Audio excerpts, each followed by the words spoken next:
Bonjour à toutes et bonjour à tous, bienvenue sur la chaîne SpyBio. Tout d'abord, je vais vous demander de vous abonner à la chaîne. Oui, je fais mon youtubeur, et alors, ça vous pose un problème? Je vais faire comme ça. Donc n'oubliez pas de vous abonner, je vous remercie pour vos abonnements déjà. Par ailleurs, j'ai eu de nombreux retours pour savoir déjà qui j'étais, tout simplement. Alors c'est vrai, je ne me suis pas présenté, mais j'ai pas envie de me présenter actuellement. Je veux garder ça, le côté personnel encore, le côté privé d'un côté. Donc pour l'instant, je suis juste SpyBio pour vous. Et la seule chose auquel je suis d'accord de faire certaines précisions, c'est par rapport à mes études. Donc oui, j'ai une formation en biologie, plus précisément en neurosciences. Et vu que mon domaine c'est les neurosciences, les futures vidéos vont axer plus sur ce côté-là. Bref, maintenant on va passer directement au sujet de la vidéo.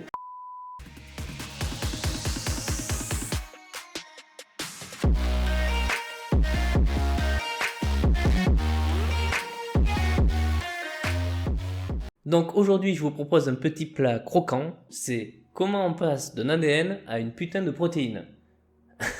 Voilà, c'est simple, c'est efficace, pas besoin d'aller plus loin. L'ADN en fait, techniquement, c'est qu'un livre de recettes, pas plus que ça, c'est un livre de cuisine tout simplement avec plein de recettes dedans, mais il faut les transformer après en gâteau tout simplement. Et donc le gâteau en gros, c'est les protéines. L'ADN en soi, il est réprimé à 98,5%, ce qu'on appelle la forme hétérochromatine. C'est-à-dire que 98,5% de notre ADN n'est pas utilisé tout simplement. Donc on utilise juste 1,5%. Et dans ces 1,5%, ça fait des dizaines de milliers de recettes, donc des dizaines de milliers de protéines. Et là, vous vous dites combien? On a à peu près 20 000 gènes. Et donc 20 000 recettes, tout simplement, pour produire des gâteaux différents. Sauf que c'est faux. En fait, c'est faux parce qu'il y a un paradoxe.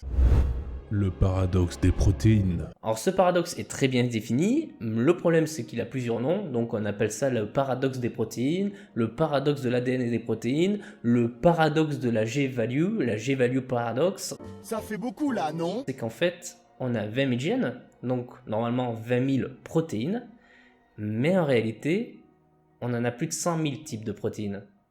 Donc comment on peut faire à partir d'un livre juste qui contient 20 000 recettes 100 000 protéines. Et donc oui, par contre, il nous faut un gène pour produire une protéine.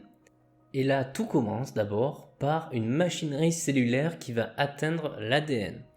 Qu'est-ce que c'est que cette machinerie cellulaire? C'est un complexe protéique qui va lire l'ADN. C'est plus complexe que ça, si je dis c'est un complexe de protéines, parce que je vous rappelle que l'ADN c'est un double brin d'ADN, donc il faut déjà le séparer. Une fois qu'on a séparé ce double brin, il faut pouvoir lire le brin. Et ce que lit le brin, en gros la zapette qui lit le brin, s'appelle une polymérase. La polymérase c'est une protéine qui va lire l'ADN tout simplement. Elle va dire tiens qu'est-ce que c'est écrit là, il y a écrit A, là qu'est-ce que c'est écrit là, il y a écrit T, et c'est le code de l'ADN, ATCG. Voilà, ce qu'on a vu au début. Adénine, thymine, cette fois-ci je me suis pas trompé, à noter que c'est thymine et pas thymidine, je m'en excuse pour la première vidéo. La cytosine ensuite qui est le C, et le G c'est la guanine, voilà. Une fois que les doubles brins d'ADN sont bien séparés, en fait, la polymérase va venir se fixer sur le gène, mais pas sur le gène directement. Elle va se fixer d'abord sur un promoteur. En fait, un promoteur, c'est juste avant le gène. C'est une séquence d'ADN spécifique de ATCG, donc qui veut dire quelque chose. Et la polymérase, elle reconnaît ce code. Et donc, elle va venir tout simplement se greffer sur ce code. Et donc, elle va commencer à lire tout simplement le gène. Alors, pourquoi c'est important d'avoir un promoteur? Tout simplement parce que la polymérase, il faut lui guider à partir de quand commence le gène, tout simplement. Il faut imaginer que sur l'ADN, il est très long, il y a les 20 000 gènes, il ne faudrait pas que l'ADN polymérase, en fait, elle vienne se fixer tout simplement au milieu d'un gène, et ça fasse qu'une moitié de protéines. Il y aurait un gros souci à ce niveau-là. Donc en fait, c'est pour ça qu'il y a des promoteurs, et ces promoteurs, ils ont toujours des séquences très spécifiques que les polymérases peuvent reconnaître. Et elles se fixent sur ça, et elles commencent donc la lecture du gène par la suite. Je vous laisse imaginer si jamais une polymérase un jour se fixe sur une moitié de gène, en gros qu'elle ne se fixe pas sur son promoteur, ce qui va se passer pour l'être humain. Image. Et donc la polymérase, elle va lire cet ADN. C'est ce qu'on appelle la transcription. Transcription. Et cette transcription, donc, c'est la polymérase qui va lire cet ADN et produire un ARN pré-messager. En fait, elle va lire cet ADN et si elle voit un C, donc la cytosine sur l'ADN, elle, sur l'ARN pré-messager, elle va mettre un G, une guanine. Inversement, si elle lit un G sur l'ADN, elle va passer un C sur l'ARN, une cytosine. Vous vous rappelez, dans la première vidéo, j'ai parlé des paires de bases, donc que A va avec T et que C va avec G. Et donc c'est pareil pour A et T. En fait, si c'est un T sur l'ADN, une thymine, donc elle va placer un A, donc une adénine sur l'ARN M. Et si c'est un A sur l'ADN, donc une adénine, elle va placer un T, et c'est là que c'est faux, elle va placer un U en fait, qui est l'uracile. Pourquoi le T devient U? C'est une très bonne question, Billy, mais je vais dire ferme ta gueule, c'est trop complexe. Je n'ai pas envie de rentrer dans ces détails, pas vous noyer dans ces informations. Pour l'ARN, en fait, le T n'est plus un T, mais devient un U. U pour uracile. En fait, la thymine est remplacée par l'uracile. Au lieu que ce soit ATCG comme sur l'ADN, ça devient AUCG sur l'ARN. Voilà. De plus, là, je sais que certains d'entre vous se posent des questions. Pourquoi il y a l'ADN et après on appelle ça l'ARN? ADN, c'est pour acide désoxyribonucléique, donc c'est un désoxyribose. Sur l'ARN, par contre, c'est un acide ribonucléique, donc c'est un ribose. Il n'est pas désoxy, je ne vais pas rentrer dans les détails, il est un peu différent, mais c'est un ribose, voilà. Et c'est pour ça qu'on appelle ça l'ARN. Et donc maintenant, nous avons notre ARN prémessager, magnifique, mais c'est pas une protéine. Eh oui, ce sont des bases azotées, toujours pareil. C'est des nucléotides et ils contiennent des bases azotées, AUCG. Et donc cet ARN prémessager, il fait toute la longueur du gène, à partir du promoteur, à partir d'où la polymérase est fixée sur l'ADN. Cela va lire tout le gène. Et au bout du gène, en fait, il y a une séquence de l'ADN qui va dire stop et la polymérase va donc s'arrêter et quitter, sortir de l'ADN tout simplement. Et elle a produit tout son ARN prémessager. C'est vraiment tout bête, c'est vraiment une copie brute en fait. Et maintenant que nous avons cet ARN prémessager, en fait, tout l'ARN prémessager il n'est pas utile. Parce que le gène en fait, il a des parties non utiles, qu'on appelle des introns. Comme vous pouvez le voir sur cette image. Et à l'inverse, il y a des parties très utiles qu'on appelle les exons.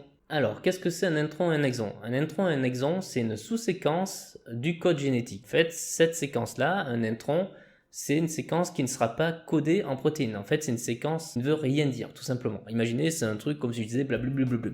Ça ne veut rien dire, on ne peut pas faire de gâteau à partir de ça. Mais les exons, par contre, ce sont donc des séquences qui veulent dire des choses. Ça précise la structure protéique qu'il faut créer. En gros, ça donne l'enchaînement d'acides aminés à produire. Et donc, comme vous pouvez le voir sur cette image, il y a plusieurs exons, groupements d'exons même, et au milieu de ça, il y a des introns qui, eux, seront virés automatiquement. Et là, va se produire quelque chose de très important. Il va se passer ce qu'on appelle l'épissage alternatif. Épissage alternatif. On dégage les introns, et là aussi, on va dégager aussi certains exons, suivant la protéine que l'on veut construire. Et donc, cela va faire changer la structure protéique. Pourquoi ça va faire changer la structure protéique? Parce qu'on va enlever des parties du code. Et donc là, pour les plus malins, vous avez déjà compris l'astuce. L'épissage alternatif permet de créer à partir d'un même gène différentes protéines. Parce que vu qu'on vire les différents exons, on va créer différentes protéines. Vu que ce ne sera pas les mêmes séquences, donc les protéines seront différentes entre elles. Et c'est là qu'on passe donc de 20 000 gènes à pouvoir produire 100 000 protéines différentes. Et donc par exemple, on va garder certains exons et d'autres on va les virer tout simplement. Par exemple, on va garder l'exon 1, l'exon 2 et l'exon 3 et on va virer l'exon 4, cela va produire une protéine. A l'inverse, on va virer l'exon 1 mais on va garder l'exon 2, 3 et 4, cela va produire un autre type de protéine différente de la première et pourtant elles viennent du même gène. C'est juste qu'on a viré une séquence. Et à partir de là, ça va produire une nouvelle protéine. Et donc on passe d'un ARN prémessager, on fait cet épissage alternatif, et on obtient un ARN M pour ARN messager. Et donc cet ARN messager, après, qui est toujours des nucléotides alignés tout simplement, il va falloir le traduire. Et là c'est l'étape de, devinez, traduction, oui. Traduction. Et la traduction, c'est en fait, on va traduire cet ARN M, on va le lire, donner les acides aminés qui correspondent et grâce à ces acides aminés former la protéine. Et pour effectuer cette traduction, donc à partir de cet ARN-M, on a besoin des ribosomes. Leur utilité aux ribosomes, c'est de traduire l'ARN-M en protéines. Voilà, on va pas aller plus loin que ça. Je vais pas vous complexifier. Oui Billy, qu'est-ce qu'il y a? Tu veux savoir quel type de ribosome il y a dans le corps? Billy, arrête, tu vas perdre tout le monde, on arrête ça de suite. Non, un ribosome, ça permet juste de traduire l'ARN-M en protéines. Et là, il y a une petite règle à avoir, c'est que notre ADN et notre ARN aussi, ça fonctionne par 3 nucléotides pour produire un acide aminé. Donc voilà, le rôle des ribosomes, ils vont lire cet ARNM, ils vont faire correspondre 3 par 3 les bases azotées, donc en gros ils vont lire AC et G tout simplement, ou une autre, on s'en fout, ouais, AC et G, là j'ai pris cet exemple tout con, et ils vont dire AC et G ça correspond à cet acide aminé, et donc ils vont ramener un acide aminé, et ils vont lier l'acide aminé, en mode voilà, ça c'est le premier acide aminé. Et puis ils vont avancer sur le brin d'ARNM, hop, ils avancent d'un coup, ils vont lire les 3 prochains nucléotides. Et là, ils vont lire peut-être UAC, voilà. Et ils vont dire UAC, on sait ce que c'est cet acide aminé, et ils vont avoir un acide aminé différent, ils vont dire tac, c'est celui-là, hop, et ils vont le coller à l'autre acide aminé, et ainsi de suite. Et là, ils vont faire toute la longueur de l'ARNM. Juste pour information, très rapidement, pour mieux comprendre la corrélation entre les acides aminés et le code des 3 nucléotides ensemble, je vous mets le tableau. Et à partir de là, avec tous ces acides aminés qui ont été mis les uns derrière les autres, ceux-ci vont commencer à former des structures. En fait, ils vont se lier entre eux plus ou moins et former une structure tridimensionnelle. Et à partir de là, on peut appeler ça une protéine. Et je vous remercie pour votre écoute. N'oubliez pas de liker, partager aussi, et de vous abonner. Pour ceux qui veulent, vous pouvez aussi commenter. Et pour ceux qui en veulent savoir plus de détails, posez-moi les questions directement. Et je me ferai un plaisir de vous répondre. Ta gueule, Billy.